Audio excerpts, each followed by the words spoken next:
first, I would be introducing us to what gamification itself is so that we don't confuse it with game design. Most of the time, when you hear gamification, you're thinking, oh, you want to become a game designer, but not in this case. Today, we're just going to be talking about gamification itself. So that's like game like elements. Can we go to the introduction to gamification?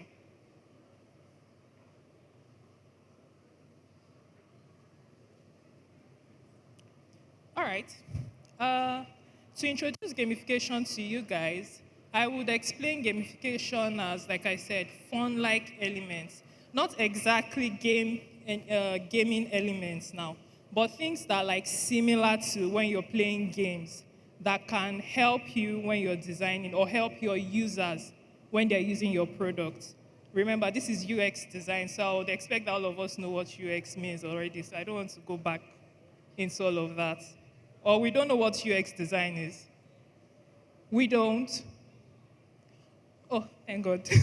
All right. So gamification is introducing game-like elements into your design. So you know your everyday products that you use, where you earn points, you go to the you perform an action, and then you are moved to the next step.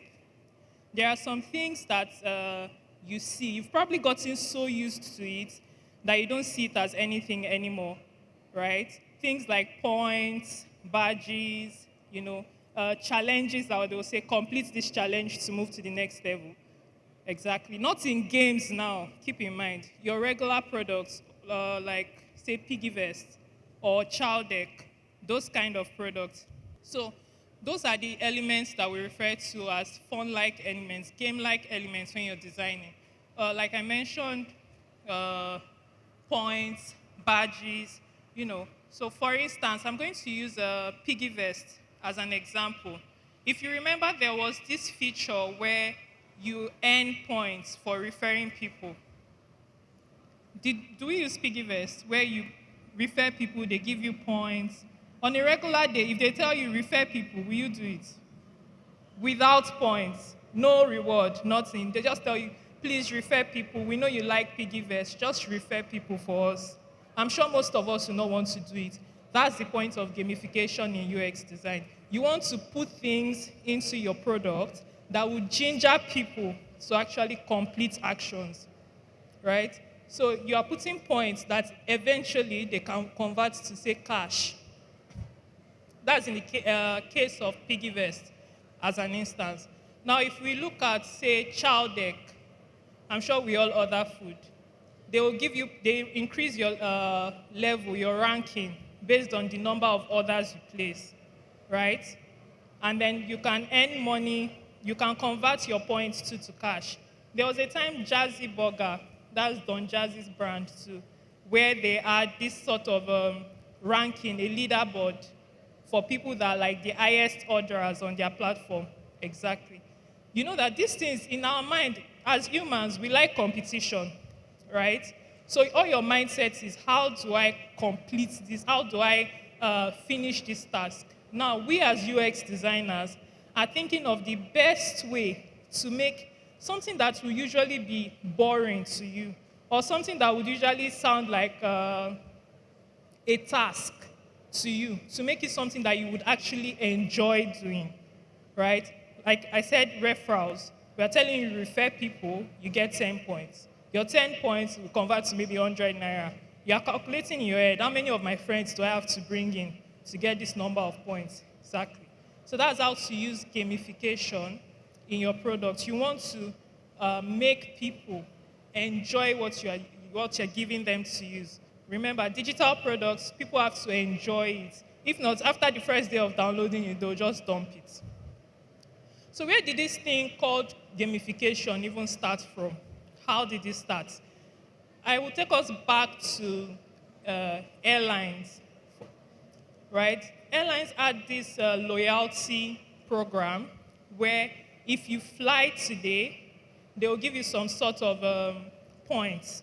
I keep saying points. I'm not sure if it's points now for airlines, but they give you a sort of point that will accumulate every single time you fly with that particular airline, and then they will deduct it from maybe next time you want to fly with them, they deduct the amount from your next ticket. So that kind of thing was, they noticed that people wanted to stick to a particular airline, right? When I know that if I fly Eric, every single time I fly Eric here, they give me, say, 50 naira.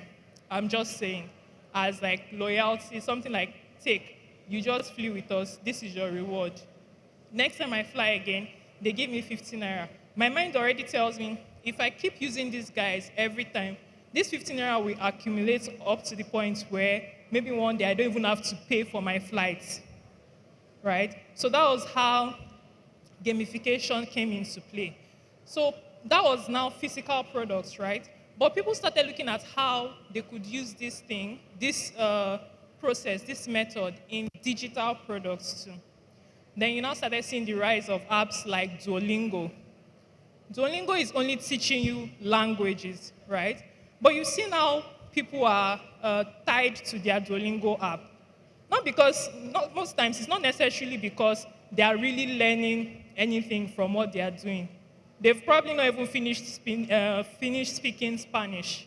But the fact that if they don't open their Duolingo app today, they know that it kills their streak, right? And then if they were supposed to go to a particular badge, they will not get that badge. So they will just keep opening the app to make sure that they earn all of those things. At the back of your mind, you are just doing these things to maybe for your badges. I mean, apart from those that genuinely want to learn those languages. But other people that are just doing that, let my streak not break. Do you understand? Or let me, you remember when we were using to go? Do you guys remember to go? You know those amateur, veteran, all those things. Nobody was giving you money for it, were they? But you would see how excited people were to just stay on their to-go app, even if they are not using it. Just the mindset that their level was increasing. That's how to use gamification in your design to make people stick to your product. So now they're thinking, they're not just only thinking about the benefits they will get out of using your product, they are also thinking of all those little game-like elements you've included. Like I mentioned, points, badges, challenges, all those things that also ties them to your app. They're thinking, I have to be able to finish this thing. It's your app, right? You're supposed to just send money. What's it called?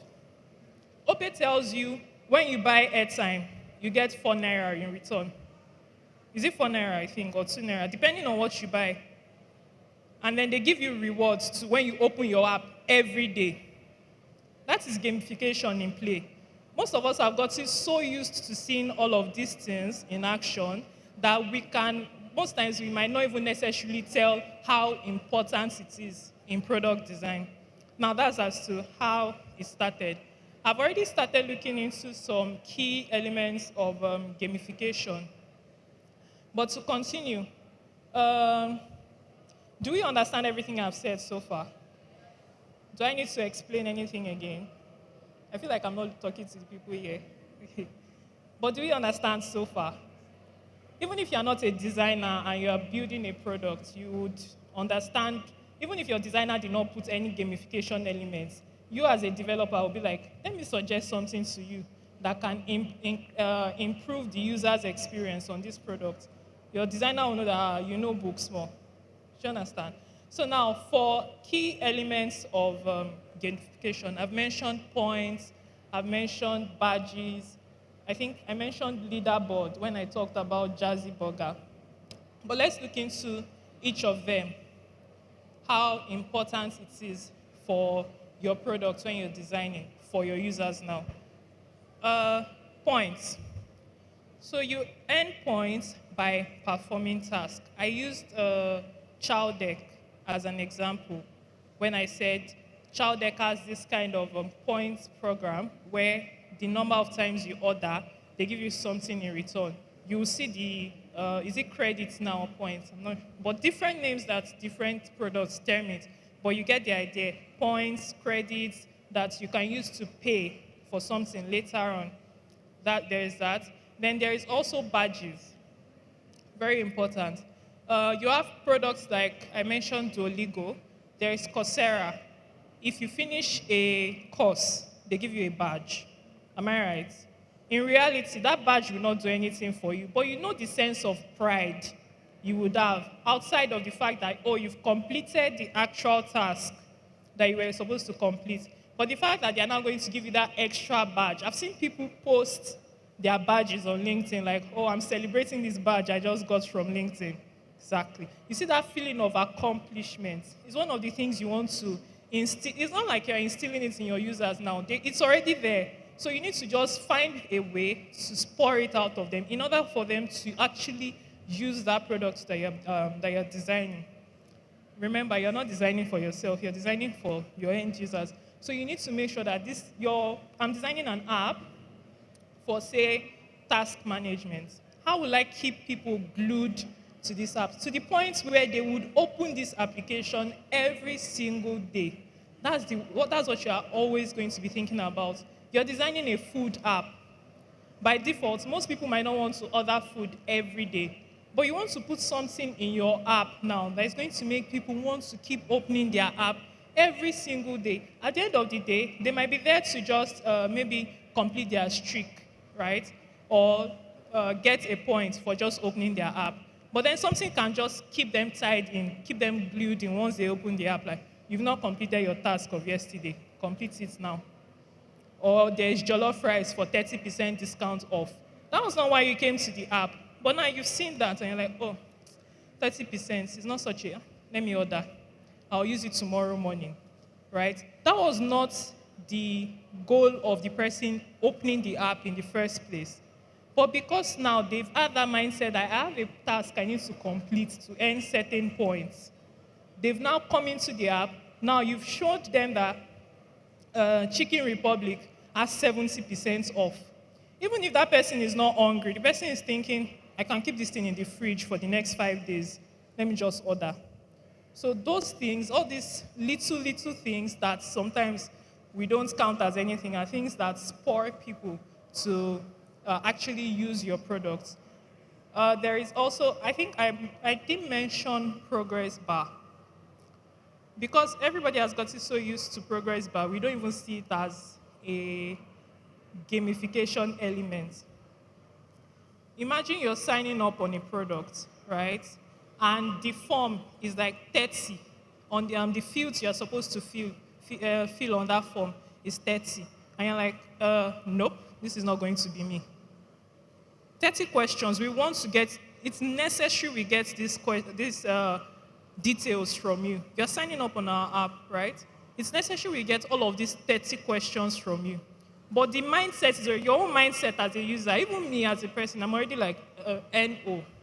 I'm not answering 30 questions for what? What do people want? And then you might be forced, not even forced, you will just drop the app. If you are very angry, you can even delete the product, the app from your device. What user experience designers tend to do is to break those things into steps and include progress bars. At the back of your mind, you're seeing 1 out of 4. When you start, you're like, the product tells you, welcome to our so product. We want to get to know you a little. Please answer these questions. We give you 5 fields on the form. Your name, your maybe email, 5 questions. You answer them, you're like, not so bad. There's another page behind. You do know that it's there, but now curiosity, because you've seen that there's a progress indicator that tells you 1 of 4. You want to complete all of the steps. Like, if this one is this simple, then number 2 should be, step 2 should probably be easy too, right? So you move to the next step. You answer maybe 7 questions. Now we have 12 questions down already. Then the app tells you, great job, you're almost there. One more thing, we would like to know so, and so. Please input your details here. I'm like, okay, not bad. You fill in like 9 more details. Then the last page, you say, okay, all of these other details, you fill it. And then they tell you, great job, maybe a sort of thumbs up or something that just brings you, draws you into the app. It eases you into the product. It's not going to be like 30 questions and it's feeling like OBJ or what's the other one, subjective, where they just give you questions and it's an exam and you're like, all because I want to buy food. I once downloaded an app where they were asking questions like my date of birth on the sign up form, more like 30 questions. So I was like, just because I want to order food, I beg, no. Right? So you have to, all of these things that you don't, we as designers sometimes, you tend to get used to them. You're like, normal thing. So you don't impute them in your design. You don't know how, there's something they call psychology of design, how it affects your users. In their subconscious, you're doing something, but you might not really know as a designer, except you've studied all of these things. That's why the first thing, normal as a designer, you should do your research, understand your users. Don't go and put gamification elements in a product that a 60-year-old grandma wants to use. She might not even understand what you're talking about, right? So once you understand your users, you can include all of these elements in a way that it makes your product enjoyable for them. Now, there is leaderboards. I remember there was a controversy that surrounded this leaderboard thing on Jazzy Burger when it came out. When people were like, why are you putting our names and the amounts we spent on burger in front of, like, for everybody to see? Me, I was thinking from the product design perspective. As a designer, you're thinking, when somebody sees that I am number 3 on the list, and number 2 is just 1 point the person took from me. The only thing in your mind is, Shebi is burger. Tomorrow evening, I will order burger. I must become number 2. You look at number 1, you're like, it's not even so far off. Number 3, number 1. How many burgers do I need to order? Okay, I'm going to number 1 next. So all of these things, in hindsight, you're feeling like, user privacy. It's not such a big deal, as long as, I'm sure when you were signing up, you probably ticked that user agreement that nobody reads and accepted that they can do with your information what they like. So they can put that leaderboard outside, and it's now gingers people that are like competitive in nature. It's just burger to you. In your mind, you're like, is it not just burger? It's just burger. But people that actually love burger, to the point where they even got on that leaderboard in the first place, they will want to displace whoever is ahead of them. Again, what does it mean for the company for the product as a company now? More money, more revenue, right? Those are the things you're thinking about as a designer. Now, for challenges, I just used the game design here because everybody likes games. But for challenges, have you ever opened your LinkedIn and LinkedIn tells you, we chose you as an expert to answer this question? Has anybody seen that? You know that they chose like 90 other people, or even 1,000 or 1 million other people as experts. But in your mind, your subconscious already tells you, LinkedIn thinks I'm an expert too. I have to complete this challenge. If LinkedIn already thinks you're an expert, all your mindset is, how do I finish this challenge for every other person now to also see that I am an expert in this thing that they said I'm an expert in, right? So those are ways that you can use game-like elements. Like your regular games, the point of you playing a game is to scale one level, move to another level, or do you just play a game because you're enjoying one particular level and you want to be stuck there forever? All your mindset is, I want to move to the next level. Once I finish, we have people that play Candy Crush here. That's the one I play. And this, what's it called? Fashion game app. I don't know what the name is, right? You see people that play Candy Crush, it's like serious business for them. What level are you on? 2,960 something. What level are you on? I'm just in 600 though. You're like, you're not there yet. Do you understand? So those are challenges. As humans, we are very competitive in nature. You might not know it. It might be, the way it varies in different people, of course, it will be there. You might not be as competitive as others, but there is a level of competition in everybody.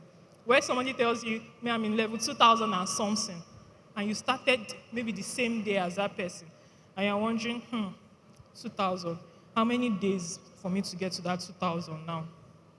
That's all that is in your mind. So when LinkedIn tells you things like, oh, we've invited you because you're an expert in this thing to come and complete a challenge, They are just trying to make you use the app, the LinkedIn app. It's not only when you are looking for a job, they want you to come on LinkedIn. Or when you want to come and tell all of us that, oh, I'm super excited at something, something. They want you to also use the app on daily basis. That's why they will send you things like that via email to try to spur you to open the LinkedIn app, right? Because most of us, honestly, you will not open that app unless you're looking for a job. I'm probably guilty of that too. So when you see emails like that, you're thinking, LinkedIn, am I really an expert in this thing? Okay, let me see the questions safe. You check out the questions. Okay, they're not that bad. I can answer them. Then you answer them, and then they announce to the world that, they put people's names in those ones they send you that so and so completed this, and we think you are also an expert, so come and complete. You're like, me and this person on the same level. Wow. Okay. So that's how you use little things like this to spur people to use your product. Or when you sign up on a platform and maybe you have an option to not complete your profile, then you're using the product, and then in between they just tell you you've not completed your profile, or you see it on the home page that your profile is 20% complete. What that tells you is that I've not finished something. Except you're a very lazy person that does not care about things like that, you will probably ignore. But the normal human reaction will be 20%. What is remaining that I've not done? Let me check. You see, you do the first one, it takes you to 40%. You're like, okay, I'm almost done. And then you finish it 100%. Thank God I'm done. People should let me rest. That's the mindset you have. All of these things, right? There are things that will motivate your users to use their app. If I'm on your app and I did not complete my profile before, and there is nothing to spur me to complete my profile, or there is no benefit, there is no use for that, I will probably ignore it and keep using the app. Because at the back of my mind, I might not even know that, oh, this is going to do anything for my account on this platform. But when you start telling me that, I think I should use LinkedIn again as an example. Complete your profile to reach more recruiters. People that verified their accounts are more wanting to wanting. You understand? So when you see all of those things, you're thinking, okay, is it not just profile? Where's my passport, my national ID card? You try to take a picture, upload it. Although it might stress you a bit, but they've given you something as a reward at the end that would try to spur you to actually complete that task. So those are the ways some of the ways you can get creative with your own. Some of the ways that you can use challenges to get your users to complete tasks. When I was talking about challenges, I mentioned reward, right? So when you're designing a product for people, you're thinking of ways to keep them to continue coming back to your platform. I mentioned OPE earlier. You buy airtime. Some of you don't even care about OPE like that. You just go buy airtime. They'll give me 4 naira. Next time I want to buy airtime again, I'll use the 4 naira or the 26 naira or the 75 naira to deduct from the next one. That's your own mindset. It's not really like you are very interested in the product, right? But because they've given you small things like that to keep you coming back, you're thinking, rather than use my regular banking app to buy airtime or data and not get any reward, let me go to maybe OPE, where they'll give me something. You open your app, they tell you, thank you for coming today, daily reward, they give you something. Those are ways that you can get your users to keep coming back. You might not even be the best product out there, but because of the rewards, people like free things. In fact, me too, I like free things. So the only way you would want to, not the only way now, but one of the ways that you can get people to keep coming back to use your products is to give them rewards. I think at some point, Piggyverse stopped that point on referrals. And I'm sure I can bet that nobody has referred people since then with their promo code or referral code. If you've referred people, it's probably because, oh, I know an app that can do this and do that for you. Not because I have a referral code and they will give me 100 naira. They'll give you to 1,000 naira. Then when one thing, I'm sure since they stopped the referral code thing. Most people have not referred people since then. Those are the things that keep people coming back. Rewards. Give them something. If you go to, say, Starbucks, sorry, no Starbucks here. If you go to maybe a supermarket, I don't know if they do that in Nigerian supermarkets where they give you, for loyalty rewards, they give you like points. Then the next time you come back, they deduct it from your. They'll ask you, "Do you have an account with us?" You tell them yes. Okay, they will add some points to your account, and then the next time you come, they give you some discounts off because you bought something before. Exactly. Those are now. I'm even bringing in physical products into the way it works in UX design for digital products too. So please, rewards. It doesn't have to be money, money, money, money every time. There are different things. Like I mentioned, Duolingo that gives you badges. They will tell you are now, or to go that tells you are a veteran, you're a master now. Nobody's giving you money for doing that. But the ginger to come back to keep using the app is there because they've told you you are no longer professional. I remember we used to do then, you are in professional. Me, veteran. Nobody's giving anybody money for that. But those things, psychology, mentally, it's telling you that in terms of competition, you are more than this person. Oh. And then you want to keep using that product. So you're not designing a product that people will download today and never use again. That's not the goal of businesses. Nobody wants a product that nobody is going to use ever again. Or you download it today, you take a picture, and that's it. Maybe a camera app. You take a picture, and you cannot use it again after that day. I'm trying to think of apps that you can just download. Maybe federal government apps like INEC or websites. You just go there once in maybe a year or in 3 years safe, and you never go back there again. Exactly. If you are a business that is looking to make money, you are thinking of ways that your users can keep coming back, right? And all of these small, small things are things that you would want to put in into your design to get them to keep coming back. Now, how do you even design with gamification in the first place? As designers, core principle, your user research has to be very solid. Remember when I said don't go and design and tell grandma we'll give you 50 something something, and grandma doesn't even understand what you're talking about. Or I'm downloading a Bible app and you are telling me what kind of reward will not be useful on a Bible app now. Badges will make sense on a Bible app. Streaks make sense. You see all of those game-like elements now, how they're used in products like that. So they're telling you, come back today, you are on so level. Tomorrow, oh, you're on streak 11. Do you want to break your streak? They will even send you notification. It's like you're not reading your Bible today because your streak will soon scatter. Exactly. So before you even start designing, per usual, do your research. Understand your users. What are they trying to achieve? If it is onboarding, right, you cannot give me points because I am signing up. It will not be useful at that point. So think of the best way to use all of these elements that exist in gamification to get people to complete their task, right?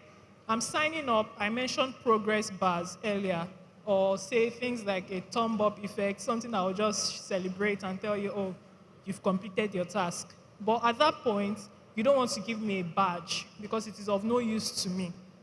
Or you give me points for signing up. Maybe if I can eventually use it in the app to do something, maybe to convert to money. If you give me points on a Bible app, what do you want me to use it to do? Right? So you have to think of the product, think of the people that are going to use that product, and then now add the elements that would fit the most in that scenario. I've mentioned onboarding. There is a, say, child there when you pay for food, and then they give you points in reward. Or when you buy food for somebody, and then they give you points in reward. Or Duolingo, you moved from learning how to speak au revoir to now speaking 5 sentences. They give you a badge, exactly. So think of the users, what exactly are they trying to achieve at that point? and then think of the best elements to impute at that point. You don't want to now start pouring everything. You put points, you put badges, you put a leaderboard. Your users don't even know which one they are doing anymore, right? So just make sure that at the end of the day, your product has to be very seamless. I'm using it, I have to enjoy it. You design an app, you design a website, I'm on the product, I'm not feeling like which one should I even face? Should I try to get my ranking high? Should I increase my points? Should I refer people to earn more badges? Which one do you want me to do? Right? So don't overwhelm your users with all of these elements. As much as they are important, think of the best one at that particular point to put in so that they don't run away from your product at the end of the day. That's not what you want. So I'm going to use some products that exist physically, like digitally, that people actually use daily as examples. Even your, what's it called now, health app on your devices that counts how many steps you've taken in a day. It gives you badges. Did you know? Tells you, oh, you finally completed 10,000 steps in one day since you started walking. And you're like, okay, I didn't even know that. Right? So think of, now I'm using Fitbit as an example. So Fitbit would usually reward users with badges when they complete certain goals. So you by yourself will set a goal. In this instance, I used completing number of steps, yes, and then maybe marathon you run. So they'll give you badges. There are silver badges, gold badges, and stuff like that on their on Fitbit that lets you compete even with your friends. You can invite them to the app. All of you are like, today I did 10,000 steps. Someone is like, I did 8,000 steps. You can see your leaderboard. You can see your ranking. Exactly. So that's one of the ways. Then there is Starbucks. I think I mentioned Starbucks earlier. That gives you points every time you purchase. If you're not familiar or used to Starbucks, just think of your regular supermarket where you go into shop daily. Imagine they give you points for every time you come into shop, right? That they now tell you, oh, the next time you come to buy, we will convert these points to cash and deduct from whatever you buy. Exactly. You want to keep coming back. Even if you come and buy water, I have 10 points to those people. Let me go and use it to buy water. That's what's going to be in your mind. So yeah, Starbucks. And then for challenges, when it comes to designing, using gamification in your design, I mentioned it earlier. Don't overdo it. You don't want to overwhelm your users. You don't want them to be angry. Like, in fact, which one do you want me to do? Do you want me to become a veteran? Or do you want me to earn 100 points? Do you want me to be number one on the leaderboard? Which one do you want me to do? Right? So be careful when you're designing not to overload your users with too many elements that now becomes frustrating, right? And then there's this one that is very important. Make sure that the elements you're using in your design, it is fun. You don't want to bore people. The point of introducing game-like elements into your design in the first place is to make a process that would usually be boring or tiring, make it interesting for people, make it enjoyable for people. Now, you don't want to start tricking people to complete tasks and then there is nothing at the end of the day. You tell them earn 10 points. Have you guys gone through products like that where they tell you invite 5 people and we give you 700 naira? Then you go and bring all your family members only to not see anything. Or you cannot even withdraw the 700 naira they gave you. In your mind, you're like, what was the point? All right? So don't trick users into using your product with the use of gamification. And then don't do something that would now turn into a sort of bad habit for them.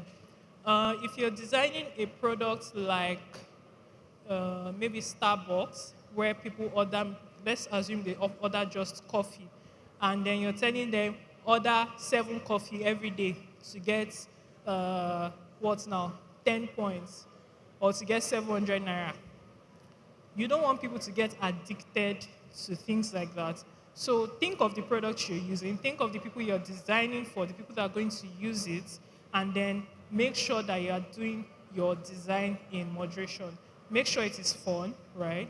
But still, don't let it get too overwhelming, like I said earlier, that it becomes annoying. And then don't try to trick people or deceive them using your gamification elements. Now, how is gamification going to improve products that we design further? Everybody is shouting about AI now. Yes, so of course, you can eventually, as we are proceeding, as we're progressing now with AI and everybody raving about it, I expect to see more products that would introduce gamification, but with the help of AI. Now, this AI can tailor challenges to you personally. It's not going to be like, oh, everybody doing the same thing for a particular result, or maybe you're on a leaderboard and everybody's trying to do the same thing. For instance, maybe Fitbit, they tell you take 10,000 steps, but because of your health, you know that you cannot walk 10,000 steps, and you really want to get that badge too. So maybe AI can now help you tailor your own challenge to fit your own health conditions. So those are things that we'll be looking at in the future when it comes to gamification. Yeah, AR, VR, all of those things. We will hope to see more of them in the future with gamification. Do we have questions? Do we understand everything I've said so far? So we understand, even if we're not designers, we can recommend to our designers that put this thing here. It will make people complete this action. Exactly. So hopefully, these days I see a lot of gamification in education, edtechs, when you see platforms for learning, right? And hopefully we get to see it in products like health, where you can maybe order for prescription, stuff like that. Let's see how that goes in the future, right? And even for sustainable goals, hopefully we can see products that would also include gamification elements such that people will become more sustainable. Do we have questions? Okay. Oh, okay. Good afternoon.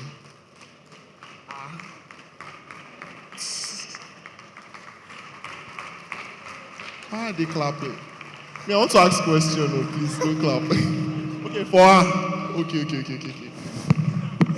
All right. So, the last slide, you said something about gamification, how the gaming reward system would like help out with good designs. So I wanted to ask, so you made mention about the health sector, environmental sector. I wanted to ask, is there like a requirement for you to like place those things? Like if you had to give the app to, probably the app is meant for probably the elderly people.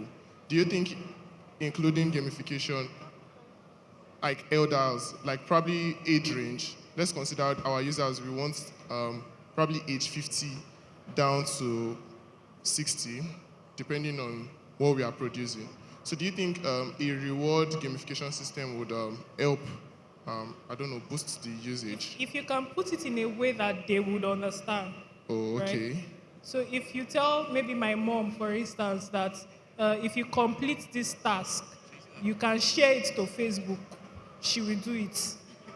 So yes, depending on what you're designing, just think of the best way. You have to get creative too as designers. Think of the best way to, what's the word now?